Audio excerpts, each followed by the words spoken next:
Hey everybody, Black Ninja 797 here. Welcome back to the video, guys. In today's video, this is going to be our very first Back 4 Blood video on the full release. And it's not only our first video, but it's also going to be our first ranking video. Yes, guys, we are starting off Back 4 Blood strong with one of your guys' favorite series, and one of my personal favorites as well, the ranking series. And what we're going to be doing is that for this first episode, we are going to be ranking something simple. And I'm not going to lie, I'm doing this for the sake of the fact that not only, number one, this launch actually took me off guard because I wasn't aware that it was releasing today. I heard that it was supposed to be as early as 4 days from the release, which from the 12th, which is the official one, it should have been the 8th, but apparently they decided to release it on the 7th, so that threw me through a loop. And also the second thing is that also as well as I have not played everything in the game, so I would not want to end up making a ranking on something that I have not played in its entirety. I originally was going to just upload my walkthrough of me playing the whole entire story. However, though, I underestimated the amount of time that would take me, so I've only gotten through Act 1. But however, though, be on the lookout for that. That is going to be coming.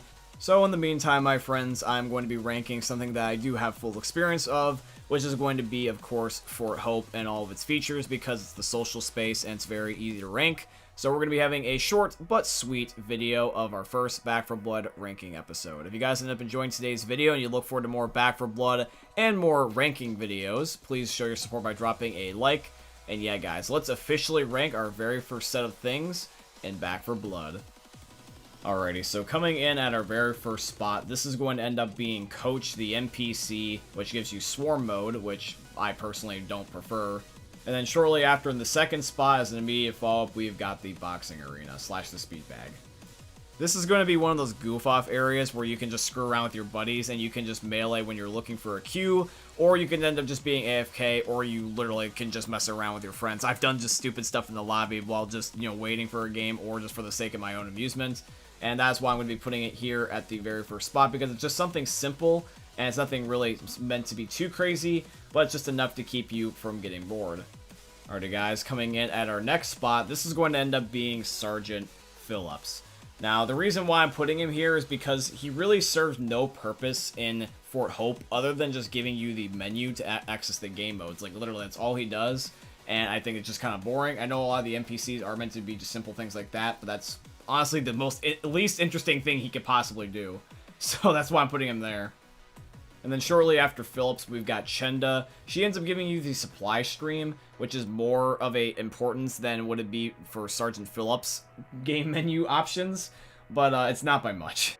Alrighty, guys, now we've got a much more important character in terms of what they offer you in Fort Hope, and this is going to end up being Garner. He's the guy that ends up managing all your card decks, and the card decks are vastly important in terms of the gameplay with Back 4 Blood. You end up having your solo pack, which thank God they add one for solos. They also have a multiplayer one, and then they also have got the PvP modes. So you have all these different decks that you need to manage. However, though, you can end up making different decks. You can make ones based off your preferences, or your friends' preferences, or even the game mode's preferences. It really is up to you, and I think that Garner is a Chad.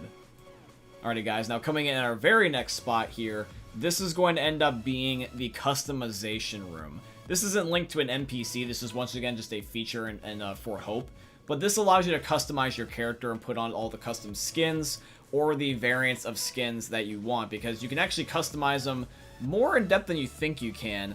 I originally thought this game was just going to be preset outfits, but even though it is that, you also have the option, if you want to end up having a different headpiece, body piece, and leggings, all from different outfits as far as I'm aware. At least that's how I understand. I've yet to unlock anything other than the defaults, and I have my pre-order ones.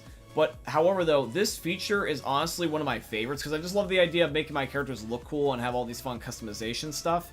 And being able to make your character look cool in this game is something that I feel like is going to be a very big grind incentive for a lot of people, because people like going for cool-ass skins. And I don't know if this game's going to have necessarily a battle pass later on down the line, but people like those tier 100 looking type of skins where it's just like, yeah, I got a skin and it looks super cool and I'm willing to show it off. It's not like you really have to worry about being like flashy. It's not like you're trying to blend in anywhere, so it's just, for fun, man. Alright, and now we have got the Armory, which is technically run by the NPC Dusty. This was only available to us just at the launch of the game. They actually didn't let us see the Armory back in the beta. So this is the area that I am the least familiar with, but however though, this is the area that I end up really enjoying my time in, and it's something easy to understand. All it is that you end up going around and you customize your gun's camos, and you don't end up messing around with the attachments. That's for the firing range, which we'll get to shortly. But just being able to like look around at your guns and see them and apply the camos that you want, because there's so many camos in this game that you just get straight off the rip. And there's also some camos that you can earn later down the line. And really just depending on like which camos you grind for and what your preferences is, you know, you can be able to get like, hey, I want to be able to get a gold M4. Or, hey, I want to get a pink, SMG. Or, hey, I want to end up getting, like, a cool yellow baseball bat or a fire pistol. And you can choose to customize the gun really however you want. And once you get in a game, eventually you'll end up getting attachments too as well. And then you'll have, like, this cool, like, really badass weapon that you can end up just flaunting to your teammates. And it makes it feel really cool. I enjoy customization in video games when it does happen to be over the top. Especially in a game where it doesn't really matter if you have stealth. Like, who cares about, like, having a flashy outfit in a, single player predominantly based franchise, you know? Because the zombies aren't going to see you from a farther distance because you're glowing a certain color. That's more of a PvP game. So, if you wanted to end up mentioning that, I guess you could say you have a valid point with PvP, but I think it really doesn't apply just because this game's mostly single player. And then finally, guys, for our last feature, this is going to end up being, of course, the firing range.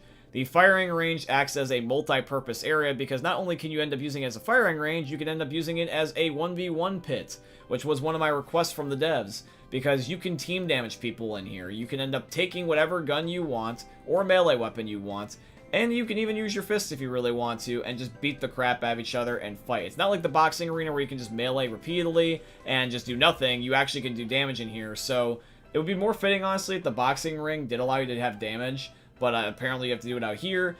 But it's still cool nonetheless. So you get to either test out your guns, or you can end up just messing around with your teammates and battling to the death. Which, honestly, is something that I really want to see. You can even do fun things. I've seen people try to actually, ever since the beta, make trick-shotting a thing in Back 4 Blood. So they take, like, snipers and they shoot the targets in here, which is pretty cool. So that's also another thing you can do. You can do trick shots, 1v1s, you can test out your weapons. And also, it just looks really cool to, like, just test out all your guns and stuff like that. And just kind of, like, get warmed up for the day. So that's really, honest to God, why I think that this is the best feature, because it also is just nice to run around with your gun, by the way. I don't know about you guys, but I don't like running around without my gun. I think it's a little bit weird. I kind of feel naked without my gun. But that's just my personal opinion. At the end of the day, guys, that is going to be our ranking, our very first ranking, might I add, once again, about Back 4 Blood. And I hope you guys end up enjoying.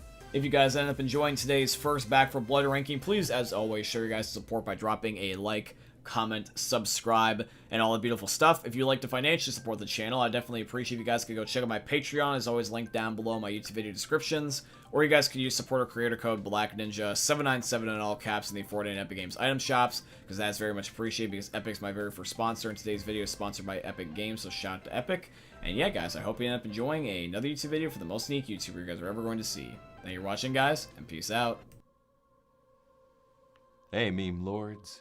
Jesus here. And you better have enjoyed that video there by the eternal god Daddy Ninja.